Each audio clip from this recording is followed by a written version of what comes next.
6 अप्रैल सन 1980 Bharatiya Janata party का स्थापना दिवस, पहला स्थापना दिवस था जब पार्टी की नींव रखी गई।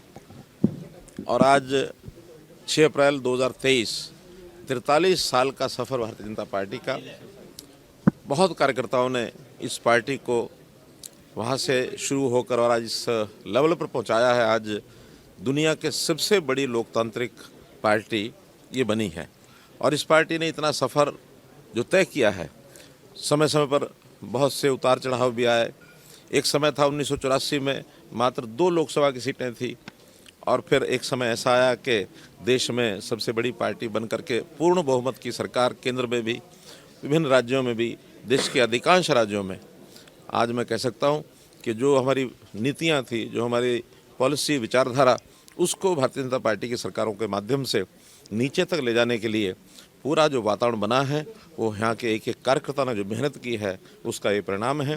देश के प्रधानमंत्री श्री नरेंद्र मोदी जी उन सब योजनाओं को, नीतियों को, विचारों को जनता तक पहुँचा रहे हैं।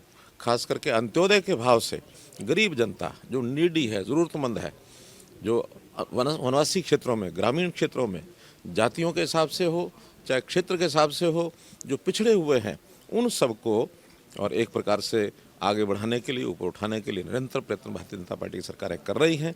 आज मैं बहुत संतोष से कह सकता हूं कि अब जो देश के बारे में पहले कहा जाता था, किस दिशा में कब लोग भटकेंगे और कैसे देश का नुकसान कर सकेंगे, लेकिन आज देश के अंदर स्थायित्व है, देश की एकता अखंडता को किसी प्रकार का कोई खतरा नहीं है और देश आगे आगे निरंतर मजबूत होता जा रहा है। ये भारतीय जनता पार्टी की सोच का परिणाम है। सर, आपने कहा है कि क्या मैसेज सर कार्यकर्ताओं के लिए? देखिए, भारतीय जनता पार्टी, हमारे कार्यकर्ता जो हैं वो हमारी बात को, उपलब्धियों को, विचारधारा को नीचे जनता तक लेके जाते हैं। जनता की जितनी कठिनाइयां हैं, जितनी उनकी समस्याएं हैं, उनको ज़्यादा पता होती हैं। हमने सब अधिकारियों को कहा है कि हमारे पार्टी के कार्यकर्ताओं के माध्यम से जो बातें आएँ उनको प्राथमिकता के आधार पर सॉल्व करें। आखिर सामाजिक चीज़ें होती हैं, कोई बहुत व्यक्तिगत चीज़ों को लेकर के हमारा कार्यकर्ता बहुत ज़्यादा नहीं जाता है, लेकिन सामाजिक बातों में और जो एक प्रकार से आम आदमी के भले के लिए कोई बात है, उसको तुरंत करने के लिए अधिकारियों को और कर्मचारियों को सबको हमने कह दिया है। और अगर इस प्रकार का कोई नहीं करेंगे तो उनके खिलाफ भी हम ज़रूर विचार कर लेंगे कि हाँ, उनको किस प्रकार से और हमको सीधा करना है। सर, अगर आपके अनुभव की बात करें, आपने कहा कभी बीजेपी के 2 सांसद होते थे, आज बीजेपी सबसे बड़ी पार्टी है। कभी आप बैठ के लेने जाते होंगे तो 5 लोग मिलते होंगे, 10 लोग मिलते होंगे। कभी सोचा था कि इतनी बड़ी पार्टी बनेगी, देश पर राज करेगी, ज़्यादातर राज्यों में राज करेगी? कोई अनुभव कुछ शेयर करना चाहिए? देखिए, मैं स्वयं हरियाणा की भारतीय जनता पार्टी का संगठन मंत्री 1994 में बना था, और 94 के अंदर पार्टी का जो उस समय स्थिति हमारी थी, बहुत सामान्य स्थिति थी। कहीं हम राजकाज में नहीं थे, कहीं हमारा बहुत बड़ा ऐसा अनुभव नहीं था। पार्टी की अपनी जो स्थितियां थी, चाहे कार्यकर्ताओं की हों, चाहे रिसोर्सेज हों, बहुत सामान्य थे। हमने धीरे धीरे करके आगे बढ़ाया और शक्ति केंद्रों की जो आज रचना दिखाई दे रही है, वो हमने उस समय शुरू की। बूथ की कमेटियाँ बनाई और आज तो पन्ना प्रमुख तक हम लोग पहुँचे हैं। यानी 60 वोट के ऊपर 15 घरों के ऊपर एक कार्यकर्ता, ये बहुत ही अच्छे प्रकार से वो काम कर रहा है। जितना विस्तार पार्टी का हुआ है, लगातार हमने मेहनत की है। वो समय ऐसा था जब हमारे कार्यकर्ता साइकिल पर चलते थे, स्कूटरों पर चलते थे, और कहीं कहीं तो बसों पर जाना, पैदल जाना, ये भी अभ्यास कार्यकर्ताओं का बहुत रहा है। मैं स्वयं बसों में 1994 में जब प्रारंभ में बसों में ही चलता था। इसके बाद हमको एक मोटरसाइकिल जो मिली, उस पर थोड़ा आसपास का प्रवास हमने शुरू किया। पहली गाड़ी मैंने किसी एक कार्यकर्ता के साथ और थोड़ा पैसा दे करके उससे शेयरिंग के साथ उससे खरीदी। 15 दिन वो चलाते थे और 15 दिन मैं अपना पार्टी का काम करने के लिए जाता था। वो भी एक पुरानी गाड़ी मारुति खरीदी थी।